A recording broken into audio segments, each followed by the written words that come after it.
This episode was previously recorded and we're re-releasing it for your enjoyment.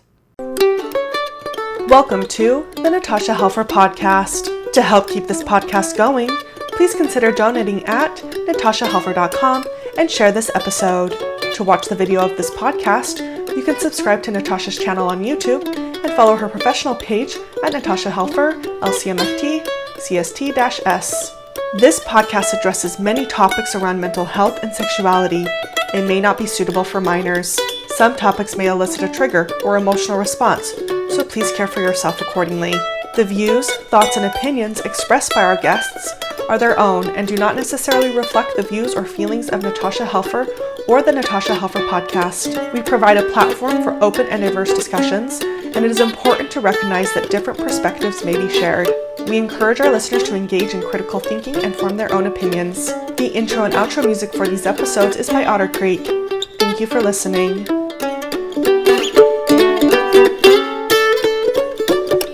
Hello and welcome. This is Natasha Helfer, and today I'm so pleased to have Dr. Joe Court with me, who is a clinical sexologist and relationship therapist. He specializes in lots of sexual issues and often writes for Huffington Post, Psychology Today, and has been interviewed and mentioned on a regular basis in the New York Times. He's also the author of several books, and I'm sure I will have him back on for other topics. But today we're going to talk about an article that he wrote in Psychology Today called Why I Am No Longer a Sex Addiction Therapist. But before we get to that, welcome, Dr. Court, and I'll let you introduce yourself further if you'd like. Oh, no, thank you very much. I'm pleased to be here and pleased to talk about a topic that I've pretty much made dealt with throughout my entire career. I've been doing this about 30 years and have a lot of compassion and a lot of dedication to people with out-of-control sexual behaviors, and always welcome a discussion about why I no longer would call it sex addiction and why that model, in my mind, fails as a treatment model. Okay, well, that's really important. Because you yourself do not come from a Mormon background. I sometimes have people who do and sometimes people who don't on my show. But right. So I don't need to tell you, however, that sex addiction treatment has been especially popular, I think, in religious communities, and especially for issues around pornography and, pornography usage. So porn addiction, sex addiction, those terms are often interchangeably used. And I often hear of these types of treatment centers cropping up kind of along what we call the Book of Mormon belt, which would be Utah and Idaho, Nevada, Arizona, parts of California. But I myself live in the Bible Belt in Wichita, Kansas, and so I see a lot of this happening in these evangelical areas as well. And I've shared my concerns about this trend in previous podcasts and writings, so people are probably aware of my views. But I'd like to explore this further with you today as far as, because you did, I think, go through the sex addiction treatment certification process. Is that correct? I did. I really started to work as a sex addiction therapist in '88 and then became formally trained and certified in, maybe 2006 or 2008, and then left in 2012. Okay, great. So I'd love to kind of go through that historical timeline with you a little bit, because I think addiction models in general became popular in the 70s and 80s, especially around substance abuse and the disease model around that, which is a totally different topic. But along with that, kind of piggybacked a lot of these behavioral addictions, with sex addiction being one of them. So can you speak to kind of the historical context about why this has become such a popular trend of how we talk about sexuality? Well, at first, in the 80s, when I first became introduced to it, it made a lot of sense. We were a very conservative country at the time, and unfortunately, AIDS was becoming more widespread, and people were becoming very afraid. And so people were looking for answers about why this was happening and how to correct or control sexual behaviors that we really didn't have like a healthy understanding of what sexuality could be, what sexual health behaviors were right for people, were not right for people. And then when sex addiction model came out and the sex addiction 12-step groups came out, it was the first time anybody could ever find a place to say, I could come here and I belong here. This is a model that might work for me. this is something of use to me. And actually, to be honest with you, in the beginning, it actually can be very helpful in helping people gain mastery over out-of-control behaviors. Okay, so let's talk about, before we get into maybe the pros and cons of this actual treatment model, let's talk a little bit about your own professional time frame. So as you went into kind of saying, yeah, this could be a really useful approach, and you actually started looking at becoming certified and trained in this regard, what was that process like for you? What did you learn along the way? What was becoming a certified sex addictions, I forget the actual, it's CSAT, right? So certified sex addiction therapist? Yes. Now that didn't come until much later. So in the 80s and all through the 90s, that did not exist. There were just conferences and trainings. Patrick Carnes did trainings. He was sort of the leader in it, in the sex addiction movement. There was another model being thrown around called by Eli Coleman. He was from Minnesota. He's a sex therapist himself, and he was calling it obsessive compulsive disorder and looking at it as OCD. And so for whatever reason, because I think the addiction model in the 80s was everybody was grabbing onto that, the sex addiction model, I think, rode that wave and left Eli Coleman's model in the waves behind. However, Eli Coleman would now say that his model, there was no research to prove that there was any success in his model. But it was a non-pathologizing, more healthier understanding of sexuality rather than the sex addiction model, which was really kind of, and today's really in some ways still is, really pathologizing, looking at it in a very negative way, like why would somebody be interested in certain sexual fantasies or behaviors? And at the time, I didn't have a lot of sexuality training. So I felt the same way, like why would somebody be into this unless there was something wrong in their childhood, wrong in their past? So it was aligned with the way I was as a therapist at the time. So part of the issue too is like, what are we actually talking about? Like, what was Carnes and, these other people that you're discussing, what types of behaviors were they seeing that was concerning? What was getting diagnosed as sex addiction? Well, at the time, it was anybody that didn't engage in what we would now call heteronormative sexual behavior. So if you were, having vaginal intercourse, or you were having, missionary style position, sexuality, then, you were seen as having healthy, normal sex. Anything that strayed from that, sadly, was pathologized and looked at as non-normative. Something was wrong. Why wouldn't you want to have eye-open relational sex with another person? That was the sort of gold standard, and that was unfortunate, because what we should have been looking at only was people's relationship to the sexual behavior. Not identifying the sexual behavior as the problem, but their out-of-control sexual behavior. Was it out of control? Did it interfere with their life? And if it did, why would that be? There's so many reasons to why. But we weren't looking at that. We were just looking at a person's reported, hey, I feel out of control and I'm not engaging in sexual behaviors or thoughts and fantasies that match what is seen as normative. Symmetry is now offering ketamine services. To find out more, go to simcounseling.com/ketamine-services. Right, and this really becomes a problem, I think, and why I'm so passionate about this issue in my Mormon culture, because it seems like anything that deviates from what's religiously expected then very easily becomes labeled as sex addiction. Is that a trend that you see amongst a lot of religious cultures, or? Absolutely. And it's really sad, because it's a misunderstanding, like it used to be for me, of what healthy sexuality can be for each individual person. What's healthy for one person may not be healthy for another, but to do a sweeping generalizations on any group of people or gender is hurtful and can actually be abusive to that person, who for them it may be very normal and very satisfying. Well, and what about when it isn't, when they don't perceive it as normal and satisfying because of their own religious values? So in other words, I have my own faith. I believe I should be acting this way, yet I feel compelled to act this other way. It is causing relational distress because now my spouse has found out that I'm acting in a way that doesn't really coincide with what the assumptions were going to be about our marriage. You can see how these things can get really complicated.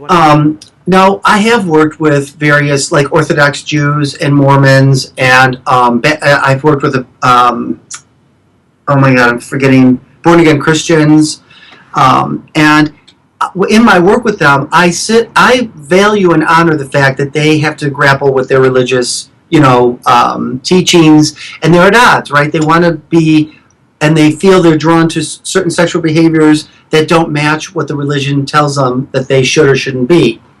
And what I try to do is help them live with the tension of both and reconcile that for themselves without me having some bias that they should go one way or should go another.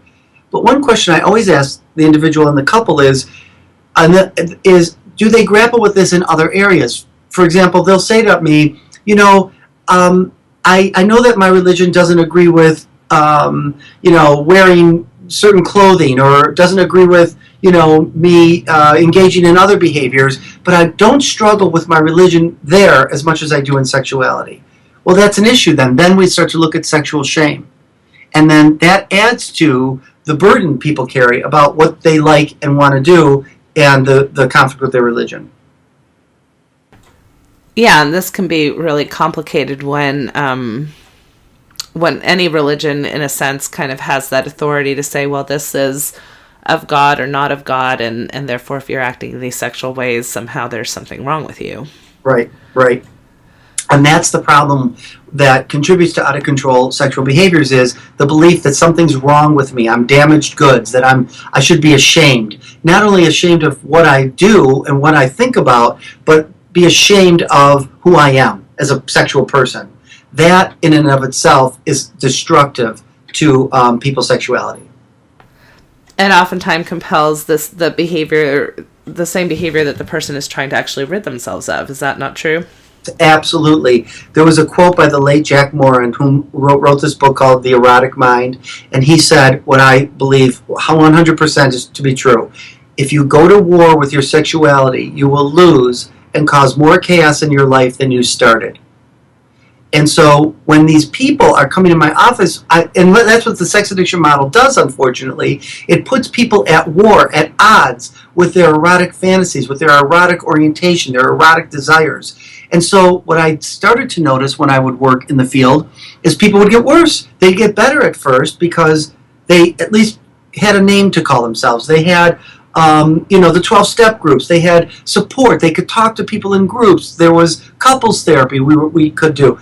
But after a few months, that was short-lived, and now they're being told you can never do this again. The thing that caused you most pleasure is now the very thing you will never be able to do again for the rest of your life. Now you're putting them at war with their sexual issues, sexual interests, and you just created more problems for these people.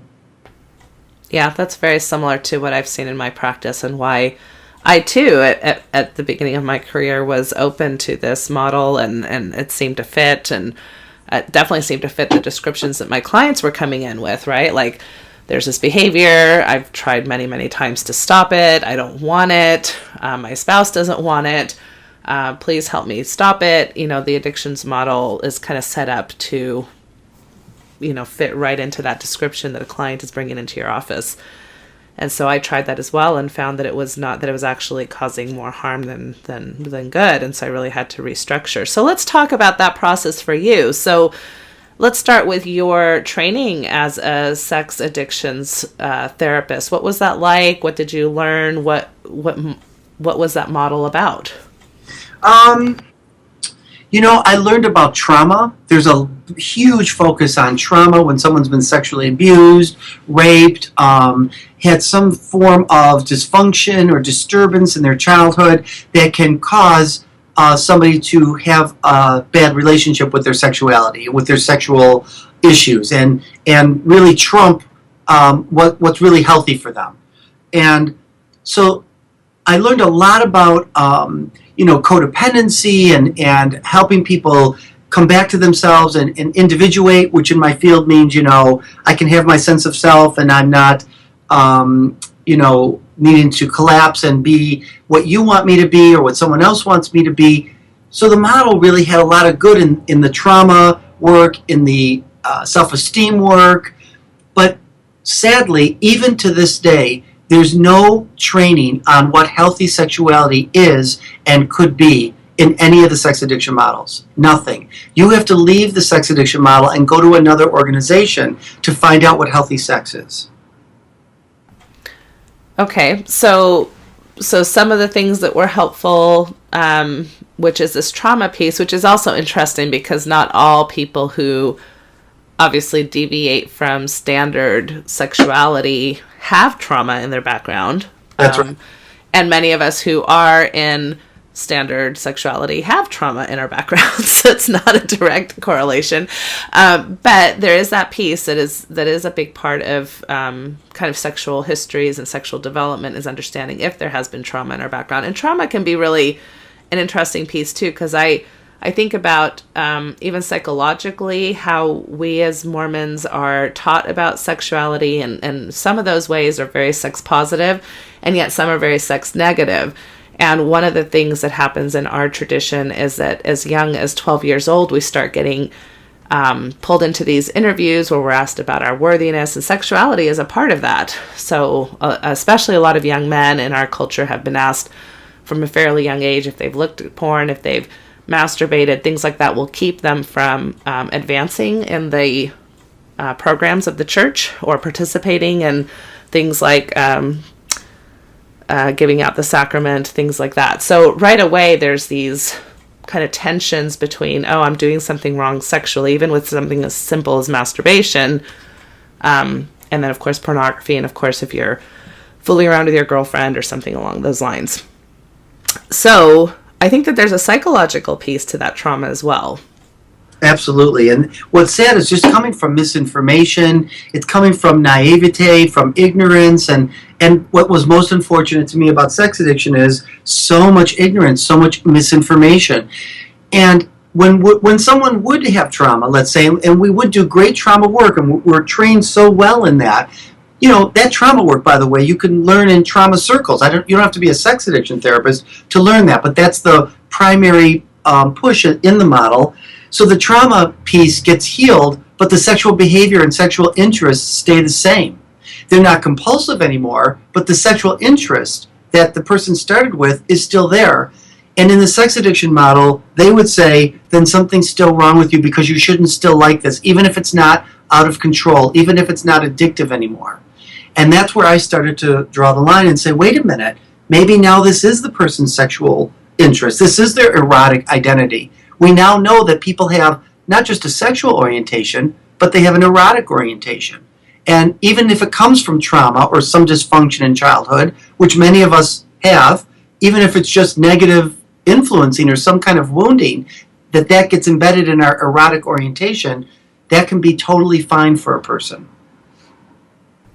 Yeah, where they can lead productive, healthy lives. A lot of times, though, what's getting in the way of productive, healthy lives is, again, that either self-shaming or the culture shaming, right? So either your spouse or your culture's telling you this isn't okay, or you're telling yourself that's not okay. And I'm not trying to blame the spouse in this, because the spouse is part of the system as well, right? They've been taught that this is incorrect behavior. That's why it's such a betrayal for them as well. And there's a lot of meaning involved in these types of issues as far as what does it mean when I catch my spouse looking at pornography or masturbating in secrecy, or wearing women's underwear if he's a man, or whatever, right? The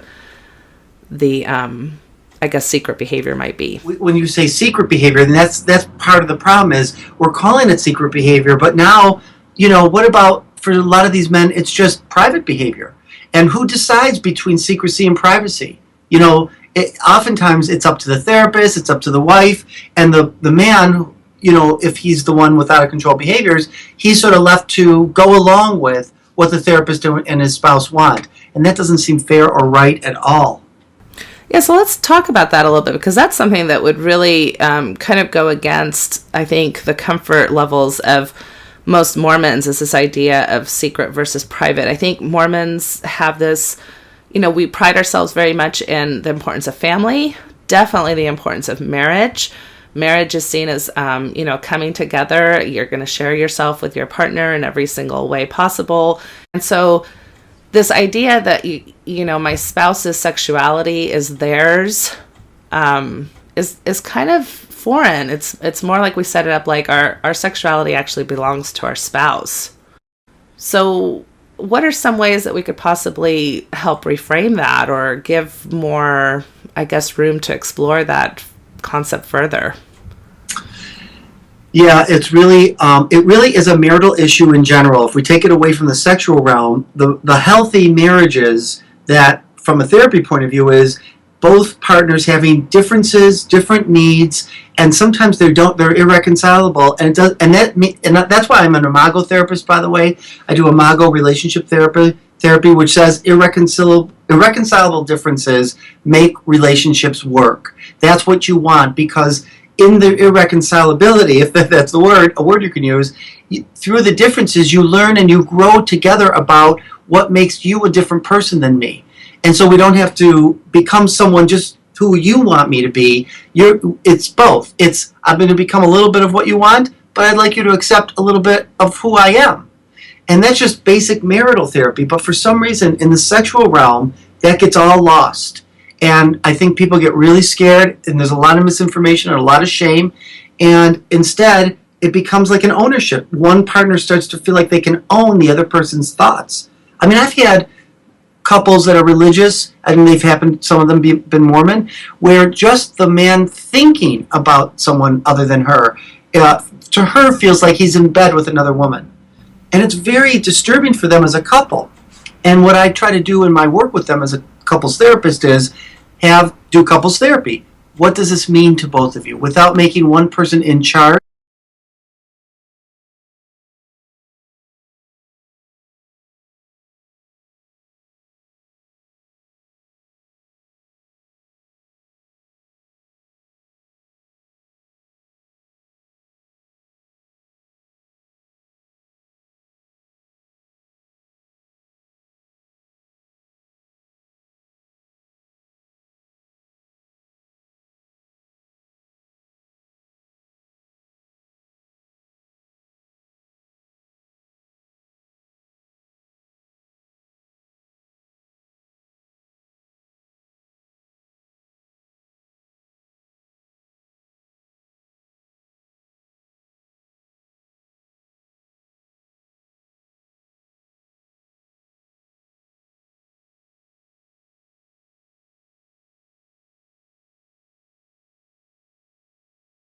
Yeah, and that's really challenging work when the whole system is set up.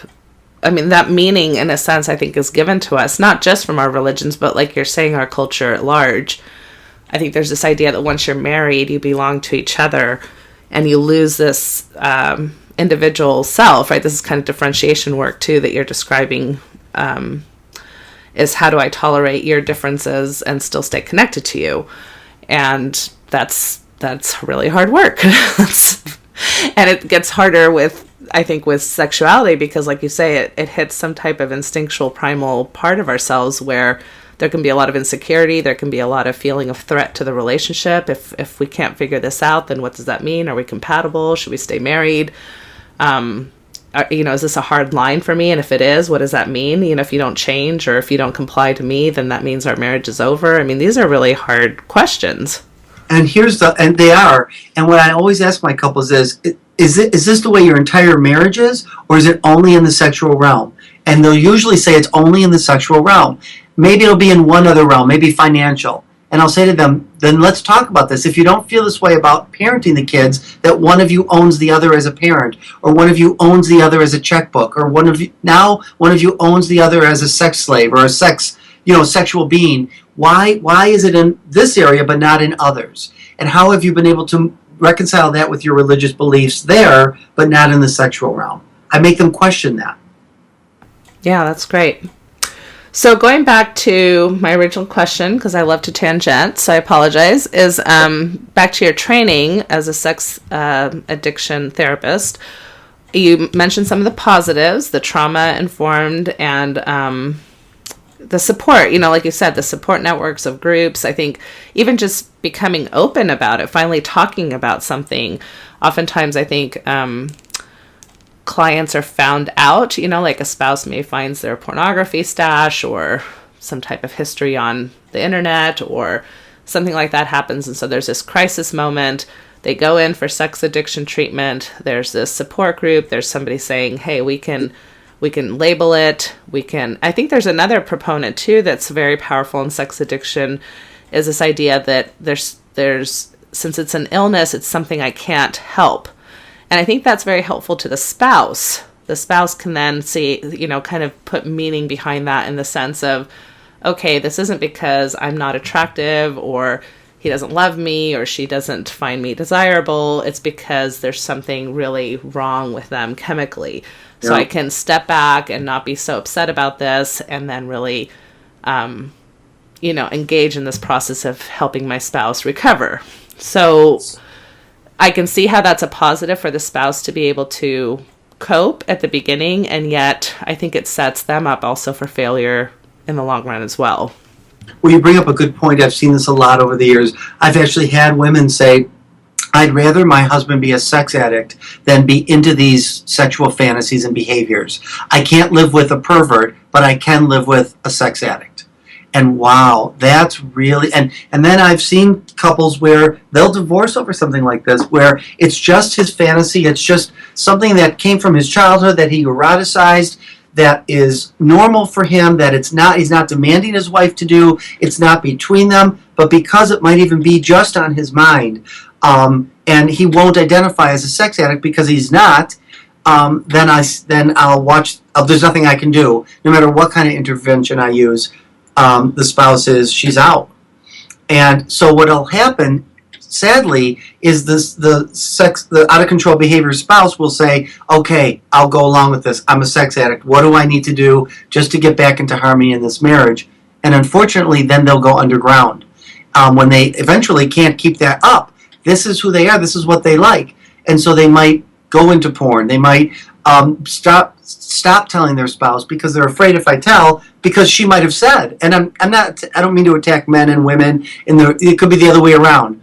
Whomever has the sexual behaviors, the spouse who's been affected might say, if you ever do this again, I'm going to divorce you. Well, that sets up, your spouse will never tell you because they don't want to get a divorce.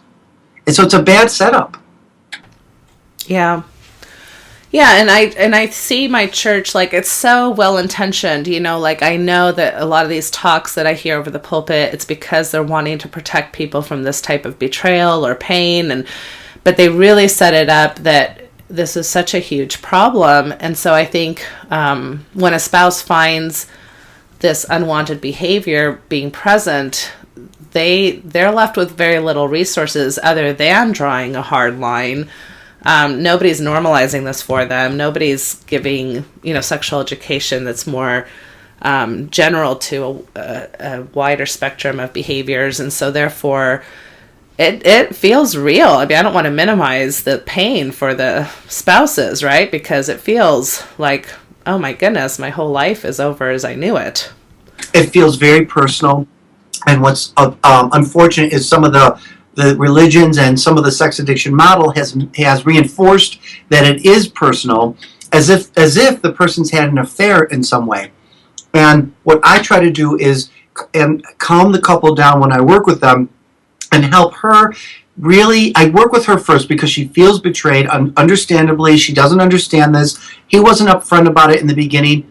And most of the time, men aren't upfront about their sexual fantasies because in the beginning, we all have really high sex drives. We're really into each other sexually. We're in sync. And it does feel like, wow, I don't need to do this anymore. These other things I like, my porn, my masturbatory fantasies, they're gone. She fills me. She meets all my needs. And she feels the same way. But that's only romantic love. That's only the first 6 to 18 months of every relationship. It goes away. And then when it goes away, he goes back to normal. She goes back to normal. And now he's in a bind. Does he tell her, hey, I'm going back to my porn, I'm going to tell, I do like or I do think about other sexual fantasies. They don't include you. They have nothing to do with her. It's not about her, but it is unfortunate. She's made to feel, and I think our culture does it too, they make women feel like they're responsible for so much, and they're not. Yeah, a big hit is the body image, that somehow I must not look the right way. Like, it's very hard to compete with the imagery, right, that's put out there for females as far as what they're supposed to look like to be considered sexy or attractive. And if your husband's looking at porn, then that can feel extremely threatening. And that's where the sex addiction model, now to me, when we think of where it's come to, it's overused, and it's not the sex addiction model's fault now. It's our culture has grabbed that word.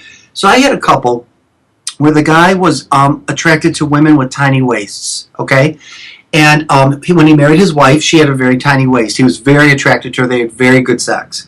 Well, over time and age and multiple babies and menopause and weight gain, she didn't have a tiny waist. He loved her. They had great sex. Everything was great all the way along. Their sex lives never changed. She felt satisfied. He was satisfied.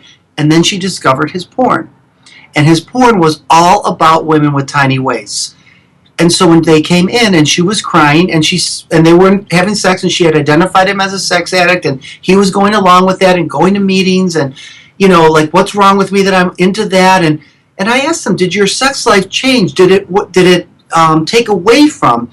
And both of them said no, not until she discovered the porn. And what happened was she discovered the porn and she looked at me and she said, what does this say about me, that he likes this?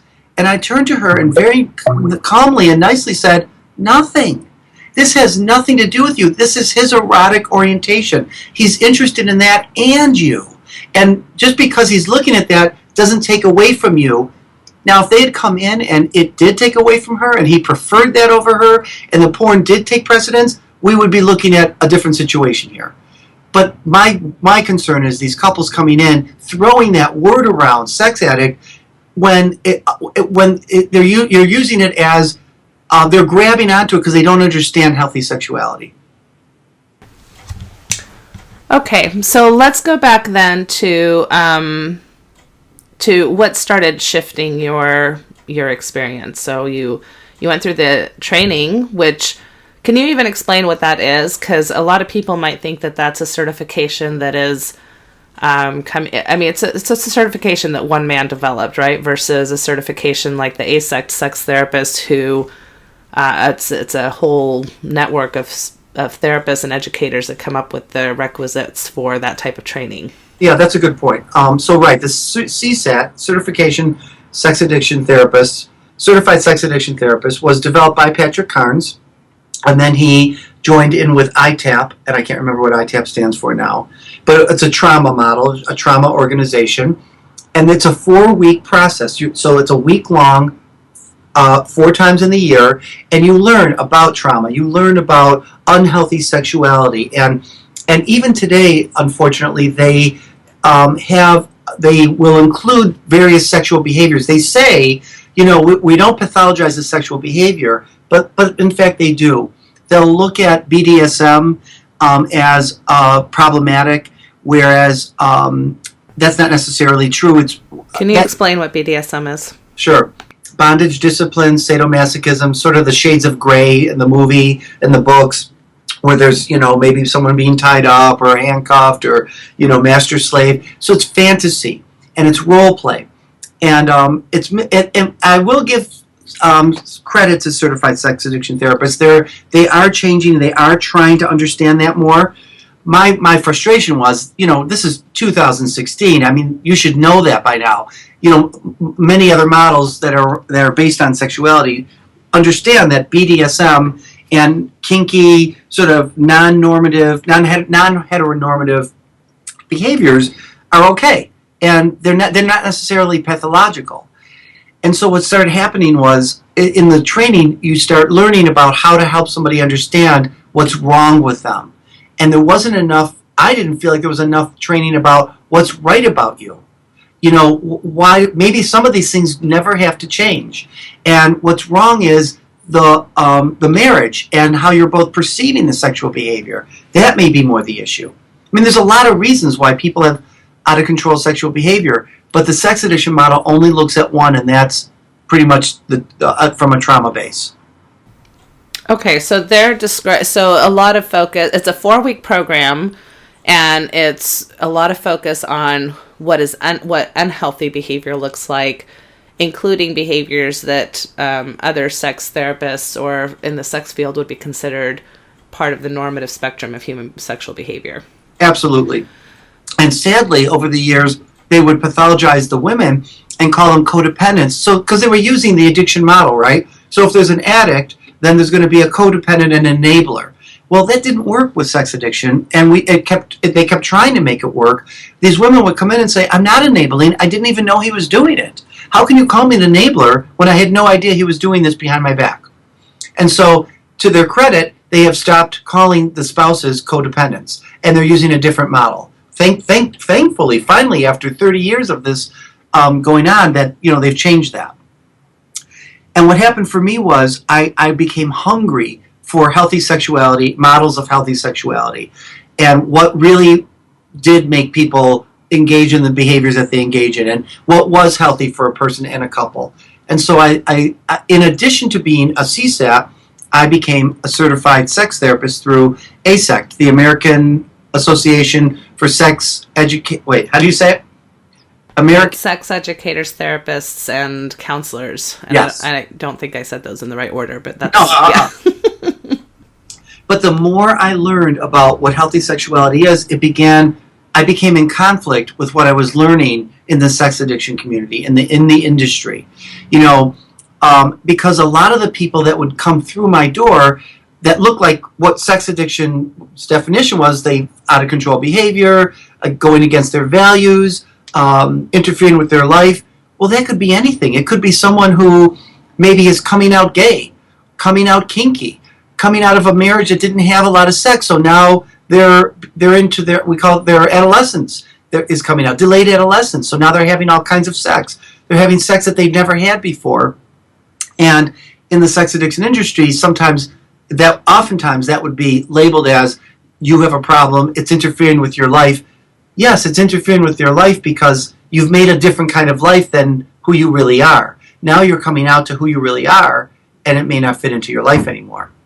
And if it does fit into your life, it's going to be difficult work. It didn't make room for that.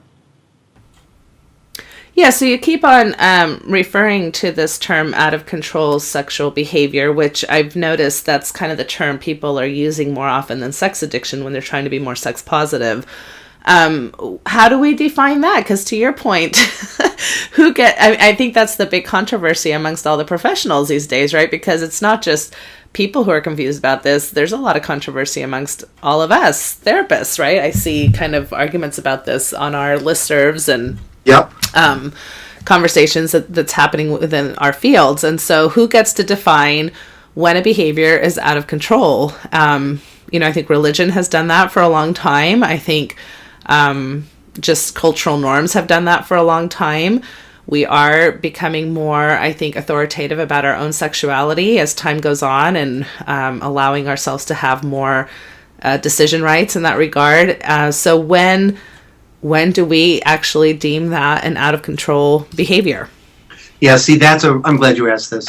I like the work of Doug Braun Harvey, and I've read his book, and he defines out of control sexual behavior, leaving it up to the person whose sexual behavior it is. That person decides whether it's out of control or not. Not some authority, religion, spouse, therapist. That person gets to decide for themselves based on principles, not based on behaviors. And unfortunately, I don't have it in front of me, and I don't have it in my memory. He has 7 different principles that he asks people to look at in terms of their values, in terms of their relationships, and for them to really sort it out within themselves and move away from an authority telling them. And really, I think that's what the sex addiction industry has sort of been. It's an authority, a body of authority saying, we know what's best for you. Nobody knows what's best for you. You know what's best for you. You can listen to what other people have to say and take it into consideration.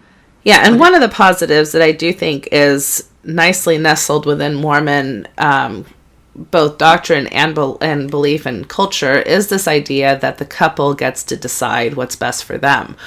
Now, obviously, some couples will have a harder time negotiating than others because of a variety of reasons.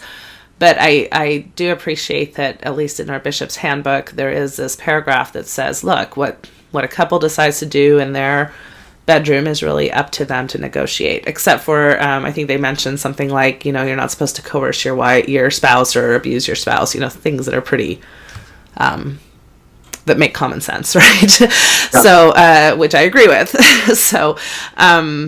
So I think that gem is there, but many people don't know how to use it because, again, most of our sexual education, I think, happens during our teenage years when we're told we're not supposed to be sexual, and that carries over a lot into our marriages, and then feeling like anything outside of, like you're saying, heteronormative, missionary style, or even just, a few things outside of that are scary, foreign, and seem perverse or dirty or bad or unclean, unholy, all these terms that we kind of hear people struggling with sexual notions or sexual fantasies about. I love what I just heard you say, that the Mormon religion allows the couple to decide for themselves. I had a couple come in. The guy had a 2-year affair with a woman half his age and half his wife's age. And he was caught, and came to couples therapy and betrayal and infidelity. It was really horrible, and then they were thinking that there was a sex addiction. There wasn't.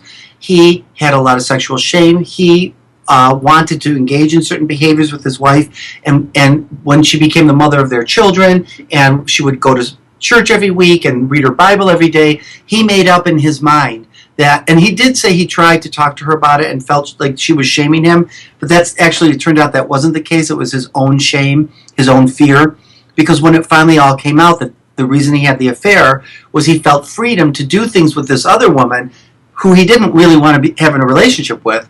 He wanted to do the same things with his wife. His wife said, I'll never forget it was one of my best learning lessons as a therapist. She said, listen, we're religious. I don't remember what the religion was. My Bible says I can do whatever I want with my husband as long as we both agree, and I'm open to all those things you did with that other woman. I'm happy to do that. My Bible condones that. And I was struck by that. I had no idea, and neither did he. It was a really great moment for him.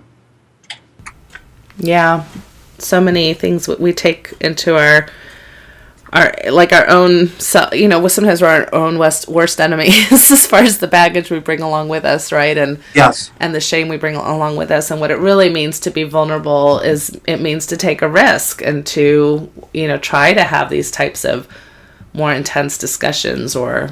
Well, and here's the truth. We're not allowed as children to explore anything other than heterosexuality, and even in our school districts, we're not teaching children other than anything other than what vaginal intercourse and how the body functions and how the penis functions and how the vagina functions and those kinds of things. We end up having to learn about sex on our own at a pace that may be much slower than other people. So most couples don't get together and say, hey, I'm into this and you're into that, and let's talk about that. So they get into these marriages and find out later, 5 years, 10 years, 20 years, that their sexual tastes don't match. And that's not necessarily bad news as long as the reactivity can be contained and you can talk about it openly without calling someone a sex addict or a sexual prude or what's wrong with us that we don't have the same sexual needs. Most couples don't have the same sexual needs. There's a lot of negotiation that has to happen. Yeah, I love that. That's very true. Okay, so you start seeing the limitations of the sex addiction model. Are there any examples you can give us, or kind of, you said that you started being hungry for education, so you started the certification through ASECT. That started challenging some of the things you had learned in this other certification. What about real life examples? You had mentioned earlier on that, sometimes this model was actually making things worse. Right. Okay. So what I started to learn in sexual health model was allow the person, to really not give people erotic ectomies. That's really what's going on often in the sex addiction industry, is saying what you get off on, you can no longer do. I mean, I had an angry response to that. I felt this way when I was a sex addiction therapist. You have this client come in and they're looking at too much porn, or they're masturbating too much in someone's eyes. So then they're told you can never do that again because that was your sexual addiction. But we would never say that to somebody who might be having too much vaginal intercourse, right? So somebody coming in having compulsive vaginal intercourse, we wouldn't say, we're so sorry, you're no longer able to do that. You have to find another way because you were compulsive around it. You wouldn't. You would understand that this is going to go forward. You're still going to have vaginal intercourse, but you're going to find a way to gain mastery around it. And in the sexual health models, I started to realize, people that are into BDSM, people that like to watch porn, not all of these people have a problem with porn or with BDSM. The problem is in their relationship to the sexual behavior and their shame around it and the lack of discussion around it with a spouse. And so in the sex addiction model, there really isn't an opportunity to talk about it other than the sex addict has to say, I did this and I'm sorry, it ruined our marriage, rather than that and I still like it. How can we make room for it between the two of us? That I started to notice it was missing, but that wasn't missing in the sexual health model. That was the discussion that I was being taught to have with my couples. So I started being drawn to those kinds of conversations and moving away from pathologizing one or both partners around what they enjoy sexually. Yeah, and this is one of the biggest problems I see with pornography, for example, in our church culture, is that there's really zero tolerance for it. You're not going to find an ecclesiastical leader that says, well, if you're reducing your porn use, that's good enough. Or, if you can just look at it a few times a year, no problem. There really is this kind of stay away from it. It's evil. It's 0% tolerance. And so that leaves very little room for couples to know how to negotiate around that. And I do try to, talk to my couples about, okay, let's look at this from let's take our Mormon hat off for a minute. Let's just look at this from human behaviors. If you tell me that I can't ever have a donut again just because I'm trying to be healthier in my life as far as how I eat, I can guarantee you that I'm in that Krispy Kreme drive-thru, eating about 12 of them, right? Because just the anxiety of feeling like I can't have another donut forever, and then you get into these mind traps of, okay, well, I'll binge today because I know tomorrow I'm not going to do it anymore, right? And so you get into these kind of really negative patterns instead of seeing progress. And, so maybe pornography is an unwanted behavior. Maybe it's something that doesn't really go with my values, even though it's part of my erotic arousal template. And so I want to lessen it. I want to normalize it. And I want to celebrate the fact that, I'm using it less and that it's not something that I think about as often. But if I set the goal at zero tolerance, then that can really kind of come back to bite me in the butt. Can you talk about those kinds of dynamics?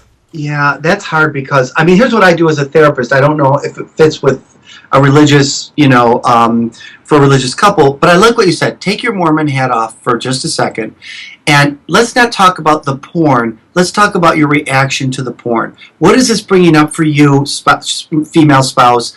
That you're comparing yourself. It's causing you to feel like your body is not as good as or different from. And let's look at that. I value that. It's important.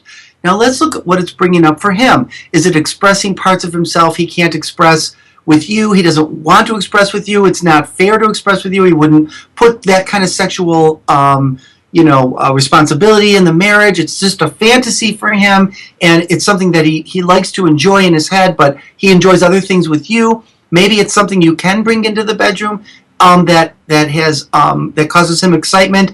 But let's talk about, because to me, talking about the porn distracts the couple from getting to the solution.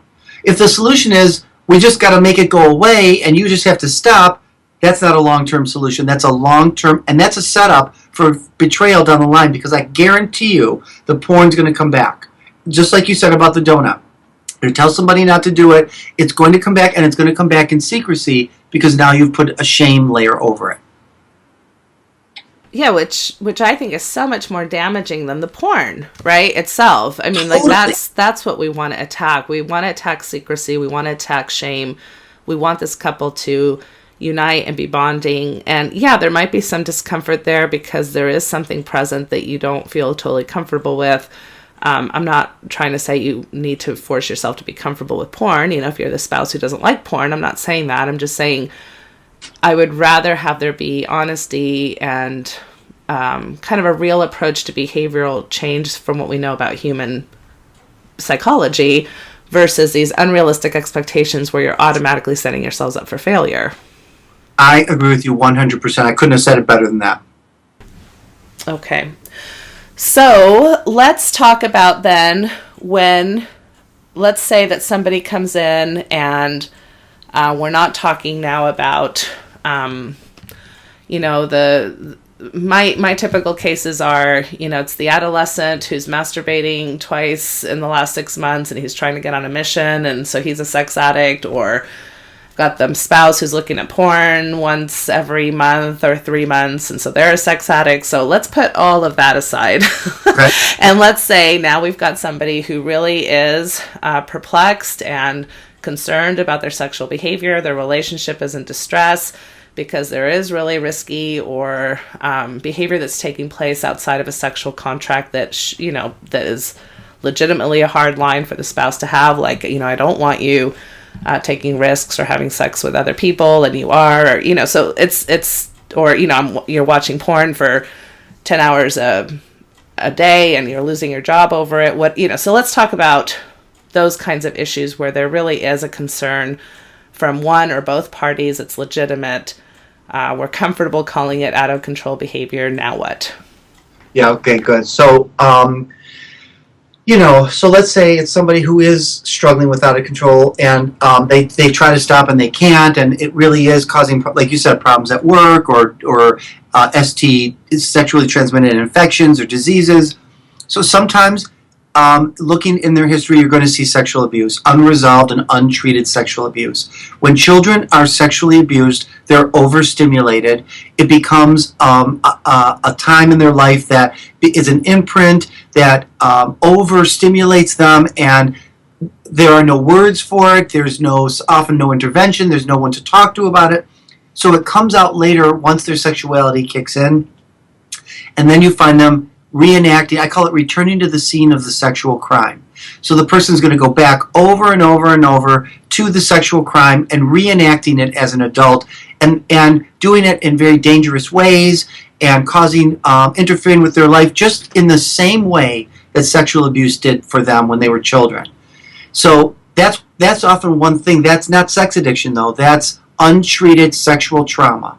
Does that make sense? Yeah, and I would even say that I think I've seen cases where even like physical abuse or really chronically abusive childhood situations, even if there's no recollection of sexual abuse, can still lead to a sexual dimension of this. Right, and physical abuse can add to that, and people from neglected households. So people always say when they come in, my clients will say, "Oh, I had a great childhood." And I'll say, "Well, tell me how you were loved." "Well, I had food, I had clothing, I had shelter, and they sent me to school." And I'll say to them, "That's great custodial care. You can get that in foster care. That's really great. And I'm sure your family loved you. How were you loved?" Because that's above and beyond all those things. And then there are many clients that say, "I didn't get more than that. That was it." And so sometimes, then I talk about benign neglect. And that's harder to see than if you were sexually or physically abused. If you remember being punched, you remember being raped, those are easier memories to come up with. But having nothing, now we're looking at, okay, sometimes out of control sexual behavior can come from sexually connecting with people so you feel you exist. You feel desired. You feel that you have a sense of closeness. It's pseudo-closeness. It's pseudo-intimacy, but it gives you a sense I have something when I came from nothing. Yeah, can you explain that term, pseudo? Oh, pseudo meaning it's fake, right? It's not real. It's like NutraSweet. It's saccharin. And in the end, it's empty calories. Or it's not, saccharin's no calories, but it's not going to fill you up. So you go to do it over and over again because you're returning to a crime that never gets solved. The real solve is Let's look at that neglectful family. Let's look at that trauma. Let's look at that sexual abuse. Yeah, I think that is pivotal. And I think also in your article you mentioned that there's other diagnoses. It's not like we're saying, oh, there's no sex addiction, so you're fine, so go ahead and move out of my office. There's other diagnoses such as depression, anxiety disorders, which of course, falls under PTSD, which is a lot of what you're talking about, personality disorders, bipolar. Like, all of these diagnoses can have a proponent to them that need a coping kind of behavior. Right. So sometimes people are married to a full-blown narcissist. Somebody who's narcissistic isn't accountable. They do whatever they want. They're not other-focused. If you give them feedback or any kind of frustration, you state any frustration to them, they take it as criticism, and they're going to go out of the relationship because they don't care about the consequences to their relationship. They're not sex addicts. They're narcissists. There are people that have bipolar disorder. So they have manic depressive. And so in their manic stage, they're going outside the marriage to engage in, hyper sexual behavior. But I will say this, and this has been something from my sexual health training, and this is a hard thing to talk about for people. There are people that go outside their marriage a lot, and so then they come in with a sex addiction. They've been through sex addiction treatment. And my question these days is, maybe you don't want monogamy. Let's look at that as a possibility. You've chosen monogamy, you're in a relationship, but maybe what your behavior is saying is, this isn't what I really want. And that's a harder thing to grapple with, because most people would say, but it is what I want. It's a value I hold. And what I try to help people do is really look at, is it really your value? That's great if it is, or is it a value you learned that doesn't work for you? And that's a very incompatible discussion in a religious couple, for sure, because most spouses will say, well, that's definitely what I want or expected or thought. Even outside of religion, I think that marriage, in a sense, for most people, at least in I would say our USA culture, it implies monogamy. Absolutely. And hopefully no one hears me saying that, well, if he says I don't want to be monogamous, then they just divorce. I'm not for that, unless that's what he wants. But that's a discussion to have. And I like what you said earlier. Instead of keeping this secret and not talking about it, that's not the answer. Let's talk about, I don't want monogamy, but I'll choose it with you. But can we talk about it with each other? Can I just be out in the open about my desires without it feeling so personal to you? And vice versa. Yeah, I love that. So just because I have a sexual preference does not mean that I will choose that sexual preference over my marriage with you. That's right. That's a great line. You should write that down. I'd like to. I mean, I think that's a really good, important point. Right. Yeah, and I talk about that a lot too. Like, the classic one I get is oral sex. My spouse doesn't want to have oral sex with me, and it becomes this huge elephant in the room. And there's 500 bajillion ways to have great sex together, right? And so I always encourage people to try things out, but at the end of the day, if you're married to somebody who just doesn't have that same taste that you have, it's okay. Like, oral sex is not going to make or break the hotness of your marriage sex, right? And you just have to kind of figure out, okay, what other ways? What are ways that we can negotiate and have, a sexual life that is satisfactory and can, is pleasurable for both of us. And it really is teaching couples, it may not turn you on, but can it turn you on that it turns your partner on? That's the hardest part. And if somebody's invested in their partner being a sex addict, they're not going to get there. Right. And even this role of discomfort, like so many, I think that, again, from my tradition, discomfort is seen as not of God. So if you're uncomfortable about something, that means it must be Satan. It must be Satan's influence. And I don't mean to laugh about that. It's just kind of, it's normal. If I'm uncomfortable, if I'm not feeling right about something, then it must mean it's not good for me. Whereas I think discomfort just can play so many different roles in that. Yes. It's uncomfortable to heal. It's uncomfortable to grow. It's uncomfortable to stretch. It's uncomfortable to try new things. It's uncomfortable to do a lot of things. It doesn't necessarily mean it's bad for you. Right, exactly. There's a word called erotophobia, which I think sadly, is embedded in the sex addiction industry, which is the fear of sex, the fear of what sex can be. Let's face it, sex is dirty, it's smelly, we do things we would never do if we weren't aroused, it's politically incorrect, it goes against the way we portray ourselves in real life. I mean, it has a lot of things that you're like, oh my God, like who would act like this? But when we're sexual, we do act like that. It is animalistic. It is, if we can just let ourselves go within some boundaries and mutual consent, it's a beautiful thing no matter how messy and smelly it can be, Yeah, no, I love that. I talk about that a lot too, for sure. Okay, so you talked about sexual trauma being a piece. I brought up other diagnoses. What else can we talk about as far as treatment for out of control behavior that can be helpful for people to kind of have some takeaways from this podcast today? Really, I think the number one treatment is sex education, that both partners get sex educated by the therapist. Maybe there's, I don't know if in the Mormon church there's healthy sex education, if they're allowed to go to other websites like Sex Smart Films or Sinclair Institute that has healthy sexual books and movies that really show people how you can have fun, erotic, intimate sex in many, many different ways without it being, looked at in, stigmatized or judging each other. Really, just being educated. Yeah, so education, taking away the personal part of it, right? That if you have this desire or erotic arousal template that's different than mine, it's not an attack on me. It just means we're different. And understanding if there's underlying diagnoses that do need to be treated. So having a good psychological assessment done. And finding, I think, sex-positive therapists, because I think many therapists would very much continue this type of treatment that you're describing, that, we're going to stay in the accountability track. We're going to talk about how many times you did or didn't do a certain behavior. We're going to work on codependence with the spouse. We're going to... Yeah, so those are things that you kind of want to stay away from. And I think, it's interesting because I'm trained in marriage and family therapy, and then I'm trained, as a sex accredited therapist.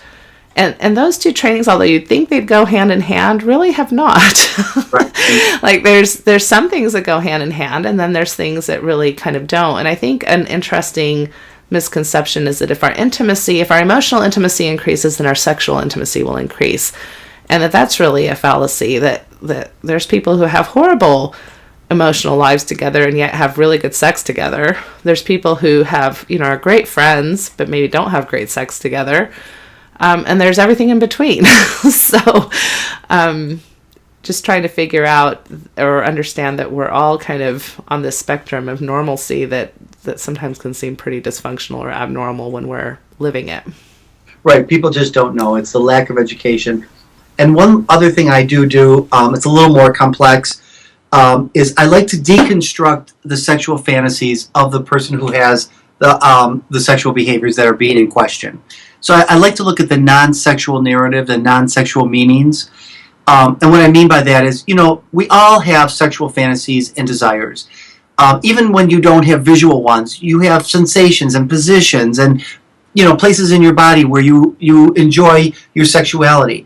And they all have non-sexual meanings. And what I try to do with couples is, let's say the guy comes in and he's been identified as a sex addict, or he thinks he's the one with the out-of-control behavior. I will spend time with him to try to understand where it comes from. And often it comes from childhood. And I can give you an example. Do we have time for an example? Absolutely. Yeah, absolutely. I mean, to me, this is fascinating. This comes from the book Erotic Mind by Jack Moran. He kind of talked about this, and I loved it. In the 90s, it was before his time, really, where people, you might have seen your mother put on fishnet stockings and go out and look very pretty, and you're a little boy and you think she's really pretty. And then you grow up and you like women in fishnet stockings. And I had a couple come in here once, and he loved fishnet stockings, and his wife would do it, but she started to say, well, I think you're a sex addict. Something's wrong with you that you always want me in fishnet stockings, and I want to have sex with you when they're not in them. And he said, I don't always want you in the fishnet stockings. I love your legs, and I love fishnet stockings, and if I can get both every once in a while, that's a bonus. He said, but I want to be clear with you. If you don't ever want to wear them again, you don't have to, but I'm going to look at pornography with women who wear fishnet stockings because I am aroused by that. And it went back to his childhood where he would see his mother do that. He wasn't erotic toward his mother. It became erotic for him as his sexuality developed. Does that make sense? Yes. Mm-hmm. And really, all of us, if we went into a room and started to deconstruct our sexual fantasies, we would find out that they come from somewhere. And I had a lesbian client once whose sexual fantasies were all about being gang raped by men, straight men. She was a lesbian. They said, no, and how could that be? But for her, she was raised in a patriarchal house and an abusive father and some mean brothers and some mean men in her community, males in her community. And it was horrible then, but it became part of her erotic life as an adult. It doesn't mean it's right or wrong or good or bad. It just means it came from somewhere.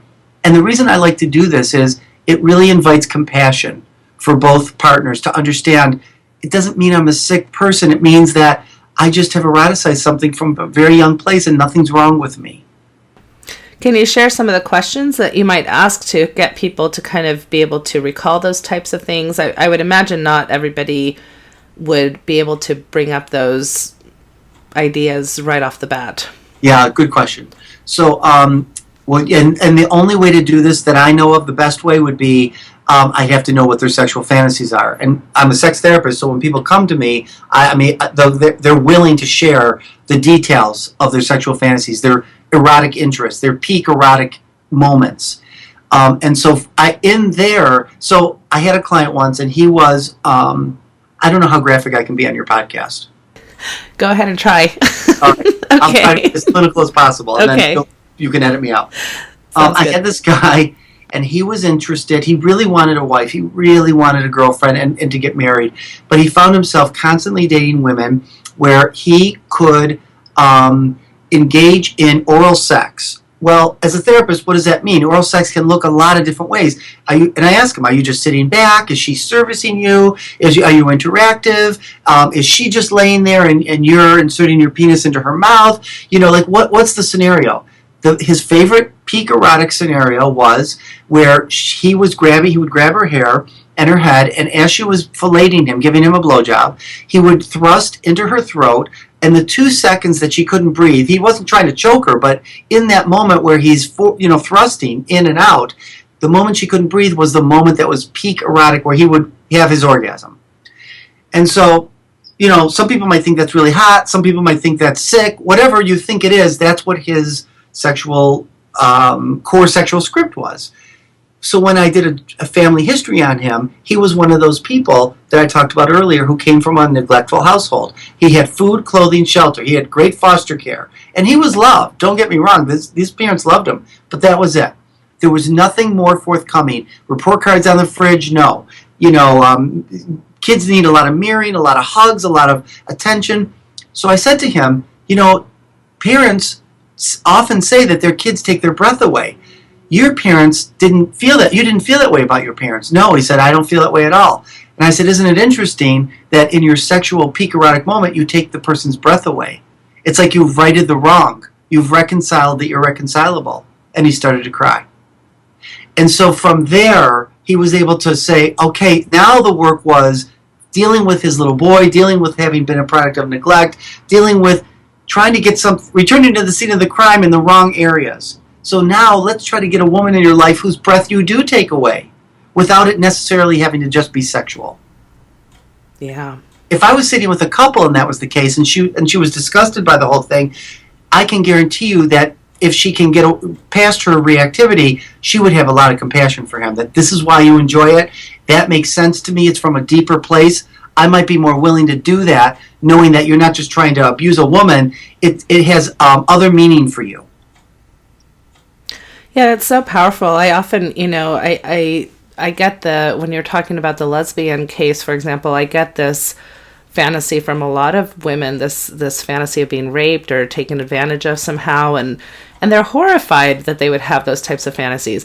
Their husbands are horrified by it, right? Like, that's the last thing I want to do to you, honey. Or I don't want to, I don't want to hurt you or be part of some, awful fantasy role play that would hurt you or be destructive to you. And I think oftentimes the meaning behind those have to do with sexual trauma. Not always, but oftentimes I think it's really interesting how power becomes something that, in your fantasy, you can now control it. If your husband is the one who rapes you in your fantasy, but you feel safe with your husband, boy, that's a powerful meaning construct for somebody who felt powerless at one point of their lives. And so just even normalizing that, just understanding that, again, like you're saying, it's not necessarily wrong or right. So much of our sexuality doesn't necessarily make sense logically until you kind of do some of this deeper work. Exactly. And that, it's the main issue is, am I in a safe space with a safe partner where maybe we can figure out what some of these things mean, and that it doesn't have to be this huge threat to our relationship or to myself personally, that maybe there's some sexual healing to be had here. And how powerful is that? I totally agree. And then what happens is, after all we've talked about in this podcast, there's not a lot of room for what sex addiction is anymore, because there's so many other possibilities. Even with men who are struggling with out of control behaviors and are really experiencing sexual suffering, it often comes from so many other things. And I just don't use the word addiction anymore, because when you use the word addiction, once an addict, always an addict, I don't believe that around sexuality. It doesn't make any sense. It pathologizes somebody's sexuality for the rest of their life, and that's not fair. Yeah, like using the word sober, right, about your sexuality. Like, that just makes no sense to me. One last thing that I just want to make sure we hit on. We have stereotypically talked a lot about men being in the position of the sexual addict or out of the control behavior. I think that even falls into some of our cultural themes. Like, when I look at Mormon themes about how people are taught about their sexuality, women are usually taught that, look, you better dress appropriately, you better be careful because men are going to want to have sex with you.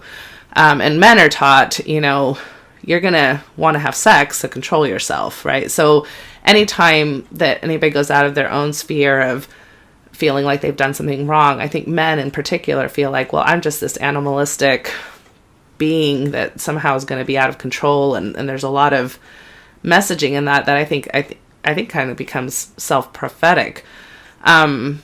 But let's talk a little bit about women in particular, because I think there's some shame for women when we don't talk about that this happens to women also, because then they almost feel like worse. Like, well, they're not even talking about me, so I'm a real anomaly. There's something really wrong with me if I'm a woman and having these types of issues. Yeah, I know. And I have to say that I don't know that I have enough experience with women. You mean we're calling it when a woman is identified as a sex addict? Yes. Or when she's enjoying pornography, or when she's, enjoying erotic things that don't fall into that, heterotypical norm that we've talked about before. I really feel, though, strongly that in a way, so when we talk about it for men, I think a lot of the sex addiction industry pathologizes male sexuality. It misunderstands the way men like to have sex and the things that men like. And I think when I do believe this, when women are called sex addicts, it's like it's like slut shaming. It's more of the same. Get him back in your box. You can't enjoy the things that you enjoy. It's got to be your enjoyment is for someone else, not for what you enjoy on your own. It just pathologizes. It does the same kind of pathologizing. Yeah, I do agree. I think it's very typical, and I think that the way that I think it's interesting that as women become more powerful as far as financially and independently, we do see the trends of women's sexuality and men's sexuality kind of coming closer together. So maybe it's not so much that men are just intrinsically more sexual than women. Right. And so that's an interesting, I just think we really need to make sure we understand the millennia of messages that women have received about their sexuality and about men's sexuality, and that it's something to protect themselves from and be wary of. And that's an unfortunate thing that can play out as well. I agree. Well, Dr. Court, your time has been just phenomenal. This has been a great interview, so much great information that we could delve even further into, I'm sure. But I'd love to give you an opportunity for closing thoughts, anything maybe I haven't asked you and that you think is important to cover. And just in general, how would you close out this topic? Oh, I guess my hope would be that the sex addiction industry learn about sexual health. I don't know that they have to go away. I don't think they should have to stop what they're doing because there's so many smart therapists. There's so much good research out there that they're trying to really understand sexual suffering. And I would never want to take that away from them. I just wish that they would put more effort into understanding healthy sexuality that doesn't look like what it looked like in the 50s or what people think it should look like, and remove the authoritative way of being and telling people how to be, so that couples can find their own erotic thumbprint, so that individuals in relationships can find their own erotic thumbprint. That's what I'm all about. After 30 years in this field, I don't have your answer. You have your answer. And I hear that you're in conflict with your answer. You have your religion, you have your spouse, you have your whatever else, and you have your sexuality, and they're colliding. And that's not so unusual. How are we going to make the best of it? And really my work is, how am I going to help this particular couple and client make the best of it? And it's going to look different for every single couple that comes in to see me. Nobody's going to get a cookie cutter approach when it comes to my working with me. Thank you. So well said. Thank you so much for your time and for coming on the show, Dr. Court. Thank you so much for having me. Thank you for listening to the Natasha Helfer podcast. To help keep this podcast going, please consider donating at natashahelfer.com and share this episode. To watch the video of this podcast, you can subscribe to Natasha's channel on YouTube and follow her professional page at Natasha Helfer, LCMFT, CST-S. You can find all her cool resources at natashahelfer.com. The views, thoughts, and opinions expressed by our guests are their own and do not necessarily reflect the views or feelings of Natasha Helfer or the Natasha Helfer podcast. We provide a platform for open and diverse discussions, and it is important to recognize that different perspectives may be shared. We encourage our listeners to engage in critical thinking and form their own opinions.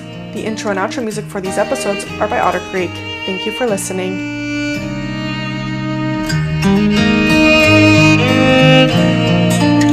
There is a place where time slows to nature's pace, and there is space there to find yourself in her embrace.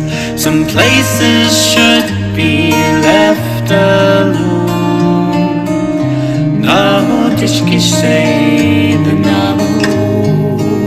so we can always go to the homeland of the heart.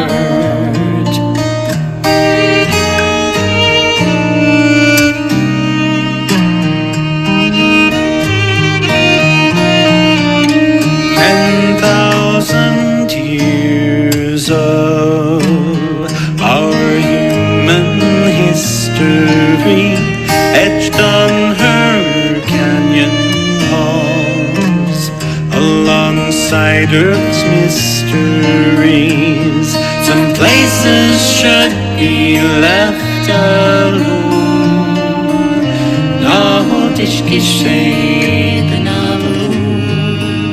So we can always go to the homeland of the heart, to the homeland of the heart.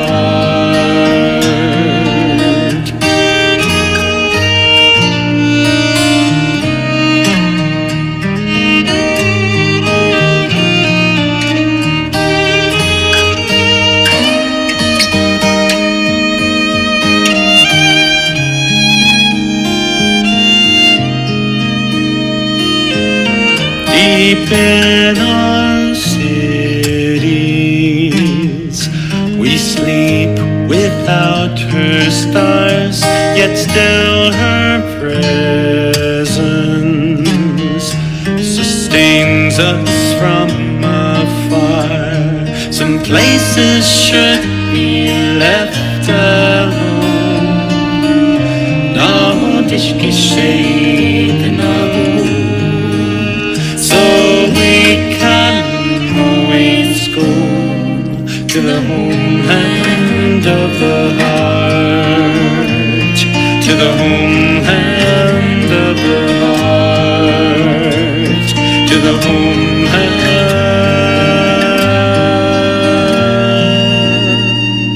of the heart.